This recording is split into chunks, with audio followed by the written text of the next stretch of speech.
दोस्तों, कैसे हैं आप। तो बहुत सारे लोग जो है मेरे को कॉल करते हैं मेरे स्टोरेज वाली वीडियोस को देख करके, और उनका जो मेन कंसर्न रहता है वो डेटा रिकवरी को लेकर के रहता है कि बहुत सारे लोगों का जो है वो डेटा लॉस्ट हो जाता है और उनको समझ नहीं आता कि वो डेटा जो है वो कहाँ रिकवर कराएं, कैसे रिकवर कराएं।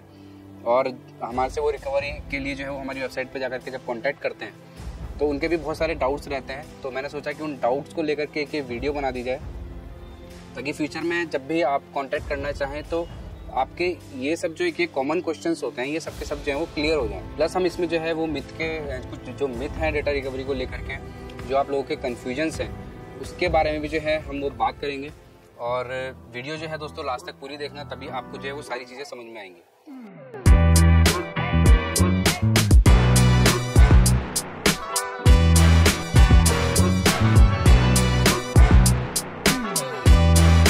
तो यहाँ पे जो है सबसे पहला जो मिथ है लोगों का, जो एक मिसकंसेप्शन है डेटा रिकवरी को लेकर के, वो ये है कि डेटा रिकवरी जो है वो मतलब होता है हार्ड ड्राइव रिपेयर करना। दोस्तों, हार्ड ड्राइव रिपेयर करने से मतलब डेटा रिकवरी का कोई लेना देना नहीं है।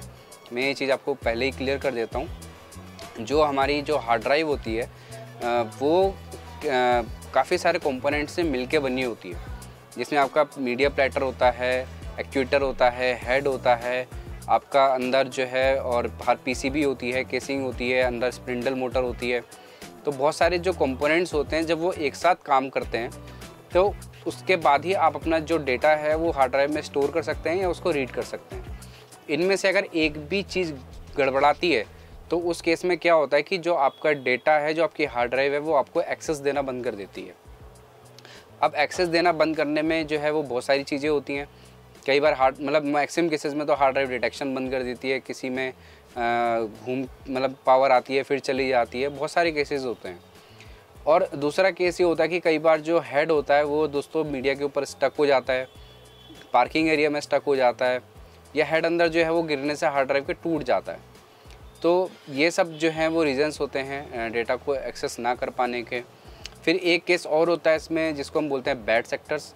तो जो बैड सेक्टर्स होते हैं दोस्तों हार्ड ड्राइव के अंदर, उस केस में क्या होता है कि जो हार्ड ड्राइव होती है उसमें आपको डेटा दिख तो रहा होता है, बट आप उसको ना कॉपी कर सकते कहीं पे, ना उस डेटा को आप खोल पाते हैं, हार्ड ड्राइव बहुत ज़्यादा स्लो पड़ जाती है। तो उस वाले केस में भी जो है वो बहुत ज़्यादा दिक्कत होती है लोगों को। इन्हीं से रिलेटेड जो है वो हमारे पास फ़ोन आते हैं, और इसमें मैं ये चीज़ क्लियर कर देता हूँ। तो लोग ये सोचते हैं कि हम उनके हार्ड ड्राइव रिपेयर करके वो वापस उनको दे देंगे। ऐसा नहीं होता है। हम जो भी हार्ड ड्राइव रिकवर करेंगे, रिकवर करने के बाद वो जो हार्ड ड्राइव है, वो जो आपका डेटा है, वो एक नई हार्ड ड्राइव में हमको ट्रांसफ़र करना पड़ता है। दूसरा जो दोस्तों लोगों को कन्फ्यूजन लगता है वो ये लगता है कि जो हार्ड ड्राइव है, जो डेटा रिकवरी है, वो कोई लगभग 100, 200, 500 या 1000 रुपये वाला काम है। दोस्तों, यहाँ पे मैं आपको एक चीज़ क्लियर कर देता हूँ कि जो रिकवरी का जो हमारा सेटअप है, लैब सेटअप है, उसकी कॉस्टिंग ही लाखों में पहुँच जाती है। और हम लोग इस काम को 2012 से कर रहे हैं, और उसमें चीज़ें ऐड होते होते आज उस जो हमारा जो सेटअप है उसकी जो कीमत है वो काफ़ी ज़्यादा इंक्रीज़ हो चुकी है। तो क्योंकि नए नए टूल्स आते रहते हैं, नए नए अपडेट्स आते रहते हैं, नई नई चीज़ें आती रहती हैं, तो उन सब चीज़ों को हमें जो है वो अपग्रेड करना पड़ता है। क्योंकि जो नई हार्ड ड्राइव आएगी, जो नई टेक्नोलॉजी आएगी, उस हिसाब से रिकवरी के लिए भी जो टूल है वो भी अपडेट करना पड़ेगा। कोई सॉफ्ट रिकवरी है, यानी कि नॉर्मली हार्ड ड्राइव बिल्कुल परफेक्ट कंडीशन में है और उस केस में हार्ड ड्राइव फॉर्मेट हो गई है या कुछ और उसके अंदर हल्की फुल्की कुछ प्रॉब्लम है, तो वहाँ पे तो चार्जेस हैं वो तो बहुत ही ज़्यादा नॉमिनल आते हैं। बट अगर उसके अंदर कुछ मेजर प्रॉब्लम है तो उसमें फिर 1 TB की जैसे हार्ड ड्राइव है तो उसमें 6000, 7000, 8000 इस तरीके का खर्चा आता है, और ज़्यादा भी आ जाता है, किसी केस में कम भी आ जाता है। किसी केस में ऐसा भी होता है कि नॉर्मली हेड जैसे फंस गया तो अनस्टक करके वो हार्ड ड्राइव जो वो सही हो जाती है। तो उस केस में तो वो केस के ऊपर डिपेंड करता है कि किस टाइप का केस है और क्या उसका जो है सॉल्यूशन है। तो केस और सॉल्यूशन के ऊपर ही जो है वो डिपेंड करेगा कि हार्ड ड्राइव कितने खर्चे में जो है वो रिकवर होगी। दूसरा यहाँ पे एक चीज़ मैं आपको क्लियर कर देता हूँ कि जैसे 1 TB की सेम मॉडल की 2 हार्ड ड्राइव है, तो वहाँ पे भी जो है वो जो एक्सपेंस आएगा वो बिल्कुल डिफरेंट आएगा दोनों चीज़ें। क्योंकि किस वजह से हार्ड ड्राइव डिटेक्शन छोड़ रही है, पहले हमको वो वजह फाइंड आउट करनी पड़ सकती है। और फिर उसमें भी बहुत सारी चीज़ें मैटर करती हैं कि जो आपकी हार्ड ड्राइव का स्पेयर है वो अवेलेबल है या नहीं है। कोई ऐसा स्पेयर तो नहीं खराब है हार्ड ड्राइव में कि जो मिलता ही ना हो, या उसकी जो मिलने की जो प्रोबेबिलिटी है वो बहुत ही ज़्यादा कम हो। तो कुल मिलाकर के बहुत ही ज़्यादा एक ऐसा काम है डेटा रिकवरी, क्योंकि इसीलिए इस काम को करने वाले लोग ही ऑल ओवर इंडिया बहुत ही ज़्यादा कम है। तो उसके पीछे कारण ही यही है, क्योंकि काम ही बहुत ज़्यादा ऐसा है कि हमारे सर दर्द हो जाता करते करते। दूसरा दोस्तों यहाँ पे एक चीज़ और है, कई लोग क्या करते हैं कि अभी मेरे पास एक केस आया था हिमाचल प्रदेश से, तो उन्होंने क्या करा, घर पे हार्ड ड्राइव खोल दी यूट्यूब पे वीडियो देख के, और ये कंडीशन उन्होंने हार्ड ड्राइव ही कर दी। तो अब इस कंडीशन में आप देखिए कि जो मीडिया जो है यहाँ पे डेटा स्टोर रहता है वो पूरा का पूरा खराब हो चुका है। तो इस केस में डेटा रिकवरी तो पॉसिबल ही नहीं है। तो आप लोग यूट्यूब पे देख करके हार्ड ड्राइव वगैरह घर पे मत खोलिए, कोशिश कीजिए कि जो आपकी हार्ड ड्राइव है वो लैब के अंदर ही खुले। और उसमें भी ऐसा मत करिए कि आपने 50 जगह 10 जगह आपने हार्ड ड्राइव दिखा दी और उसके बाद आप जो है वो लोगों से, क्योंकि कोई पीसी असेंबलिंग जैसा काम नहीं है कि आपने 10 जगह से जो है वो कोटेशन ले ली और उसके बाद जहाँ से सबसे सस्ता पड़ रहा हूँ वहाँ से आपने बनवा लिया। यहाँ पे क्या होता है कि जितनी बार आपकी हार्ड ड्राइव खुलेगी, जितनी बार वो अलग अलग हाथों में जाएगी, उसके डेटा रिट्रीव होने के चांसेस उतने कम होते चले जाएंगे। तो हमारे यहाँ तो जो रिकवरी रेट है दोस्तों वो लगभग 90 to 95% है। रिकवर जो है वो हम डेटा कर देते हैं। अगर हमारे पास सपोज 100 केस आए हैं तो उसमें से 90 या 95 केस जो है वो हम कर देते हैं। 5% केस में क्या होता है, थोड़ा सा किस्मत की भी बात होती है, किसी किसी की किस्मत थोड़ी सी खराब होती है, तो उस केस में जो है वो नहीं हो पाता है डेटा रिकवर। ऑब्वियसली हम लोग भी इंसान हैं, टेक्निकल लोग हैं, कोई भगवान तो नहीं है कि बोल दिया कोई चीज़ बोल दी तो बस वो हो ही जाएगी। तो ऐसा तो नहीं हो सकता, बट हम अपना बेस्ट देते हैं हर केस में और कोशिश यही करते हैं कि डेटा जो है वो 100% जो है वो कस्टमर को मिल जाए, या जितना वो डेटा चाहता है उतना हम उसको जो है वो डेटा प्रोवाइड कर दें। दूसरा जो लोगों का कंसर्न रहता है, जो बहुत ही एक अच्छा सवाल करते हैं लोग, और वो ये रहता है कि लोगों को डेटा अपने सिक्योरिटी और प्राइवेसी का जो है वो उनको कंसर्न रहता है। तो इस चीज़ के लिए मैं बिल्कुल आपको ये एश्योरेंस देता हूँ कि हम लोग देखिए इतने सालों से ये काम कर रहे हैं, और जो मेन जो सिस्टम रहता है हमारे पास जहाँ पे हम डेटा सेव करते हैं वो मेरे ही अंडर में रहता है। और मतलब ये है कि आज की डेट तक इधर से उधर कोई डेटा कभी किसी का नहीं हुआ, चाहे वो हमारे पास आके रिट्रीव करवा रहा है तो जैसे वो डेटा ले जाते हैं हमारे सिस्टम से, हम उसको डिलीट कर देते हैं तुरंत। और अगर यहाँ से हम किसी की हार्ड ड्राइव बाहर भेज रहे हैं डेटा रिकवर करके, तो हम उनको पहले एनीडेस्क पे डेटा चेक करा देते हैं, चेक करा के वेरीफाई करा लेते हैं, उसके बाद ही हम उनसे पेमेंट लेते हैं। और उसके बाद जो है जब हम यहाँ से हार्ड ड्राइव डिस्पैच कर देते हैं तो उनसे पूछ के ही उनके डेटा की एक कॉपी रखते हैं कि भाई by chance hard drive courier में डैमेज ना हो जाए या कुछ ऐसा ना हो जाए।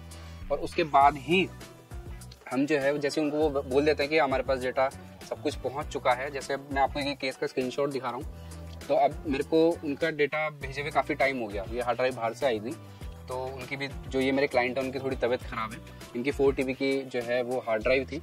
तो यहाँ पे मैं इनका वेट कर रहा हूँ कि ये अपना डेटा कब वेरीफाई करके जो है वो उस चीज़ को मुझे अश्योर करें और मैं उनका जो हार्ड ड्राइव है उसको डिस्कनेक्ट करूँ। तो यहाँ पे जो डेटा की जो प्राइवेसी है, जो सिक्रेसी है, वो 100% मेंटेन की जाती है। कई सारे सरकारी डिपार्टमेंट से हमारे पास जो है वो हार्ड ड्राइव्स आती है क्रैश हुई हुई, तो उनका भी जो डेटा है वो 100 मतलब बहुत कॉन्फिडेंशियल डेटा होता है, तो वो सब जो है वो सही तरीके से जो है उसकी प्राइवेसी को जो है वो मेंटेन करते हैं। दूसरा, लोग हमसे पूछते हैं कि डेटा रिकवरी जो है वो बहुत सारी शॉप्स पे, कंप्यूटर शॉप्स पे लिखा रहता है, इवन मोबाइल शॉप्स पे लिखा रहता है कि डेटा रिकवरी सर्विसेज अवेलेबल, या डेटा रिकवरी का वो लोग बोर्ड लगा के रखते हैं। देखिए वहाँ पे क्या होता है कि जैसे अब देहरादून में मेरी लैब है, तो बहुत सारे जो डीलर्स हैं वो हमारे कॉन्टैक्ट में रहते हैं, वो लोग हार्ड ड्राइव्स को रख लेते हैं अपने पास कस्टमर से और हमारे पास रिकवरी के लिए भेज देते हैं। जैसा मैंने पहले बताया कि बहुत एक लंबा चौड़ा सेटअप लगता है डेटा को रिकवर करने के लिए, जिसमें इन्वेस्टमेंट बहुत ज़्यादा लगता है, टाइम लगता है, ट्रेनिंग लगती है। तो उसमें क्या होता है कि थोड़ा सा ये देखिए, तो बिजनेस है, कमीशन बेसिस पे वो लोग काम करते हैं। अगर हम किसी हार्ड ड्राइव का खर्चा उन्हें 5000 बता रहे हैं तो वो अपना कमीशन रख के जो भी उनको सही लगता है उस हिसाब से जो है वो कस्टमर को आगे बता देते हैं। तो बहुत कम लोग हैं जो इस काम को करते हैं। मैक्सिमम जितनी आप कंप्यूटर शॉप्स देखेंगे, रिपेयरिंग शॉप्स देखेंगे, अगर वहाँ पे डेटा रिकवरी लिखा है तो वहाँ पे जो है वो यही करते हैं, आपसे हार्ड ड्राइव ले लेंगे और जो भी नियरेस्ट लैब होगी उनके पास उसको वो हार्ड ड्राइव ट्रांसफ़र कर देते हैं और वो एक एज ए मीडिएटर का काम करते हैं। दूसरा दोस्तों ये होता है कि किन केसेस में डेटा रिकवर नहीं हो पाता है। ऐसे भी केसेस होते हैं कि डेटा रिकवर नहीं हो पाता है, सब कुछ सही चल रहा है। वो केसेस ऐसे होते हैं कि सपोज आपने डेटा ओवरराइट कर दिया या कोई गलत सॉफ्टवेयर आपने नेट से निकाल करके फ्रीवेयर अगर आपने चला दिया, तो वो क्या करता है कि एक तरफ तो आपका जो सॉफ्टवेयर है वो स्कैन करता हुआ जाएगा आपके डेटा को और पीछे से वो डेटा जो वो ट्रिम करता हुआ निकल जाएगा। तो उस केस में क्या होता है कि जो डेटा होता है वो पूरी तरीके से खत्म हो जाता है या ओवरराइट हो जाता है। तो यहाँ पे आप लोग कोशिश यही कीजिए कि फ्रीवेयर वाले जो सॉफ्टवेयर्स हैं वो हार्ड ड्राइव फॉर्मेट होने पर ना चलाएं, उसमें क्या होता है, कई बार वो थंबनेल्स बन के डेटा एक सपोज आपकी कोई फोटो है, वो 9 MB या 10 MB की फोटो है और वो केबीज में कन्वर्ट होकर के आ जाती है, तो वहाँ पे फिर वो डेटा फिर दोबारा रिकवर करना बड़ा मुश्किल हो जाता है। तो कोशिश यही कीजिए कि एक ही बार में डेटा जो है वो सही तरीके से रिकवर हो जाए, तो वो ज़्यादा बेटर है। अब बहुत सारे ऑनलाइन टूल्स आते हैं, मैं ये नहीं कह रहा हूँ कि आप ऑनलाइन टूल्स इस्तेमाल मत कीजिए, पर वो ऐसा ना, हर केस मैंने बताया ना कि हर केस अलग होता है। किस तरीके से आपका डेटा फॉर्मेट हो गया, पार्टीशन उड़ गया, पार्टीशन मर्ज हो गए, है ना। आजकल बहुत सारे ऐसा हो जाता है कि लोग SSD डालते हैं लैपटॉप में, तो C ड्राइव की जगह, मतलब SSD की जगह कुछ और फॉर्मेट कर देते हैं, तो बहुत सारी चीज़ें हो जाती हैं। तो वो हर चीज़ पे एक ही तरीके का सॉफ्टवेयर काम नहीं करता है। हर चीज़ से डेटा रिट्रीव करने के लिए अलग अलग टूल्स हैं, अलग अलग तरीके की जो है वो स्टेप्स को फॉलो करना पड़ता है। दूसरा, मेरे पास जो सबसे ज़्यादा फ़ोन आते हैं वो फ़ोन से डेटा रिकवरी के आते हैं।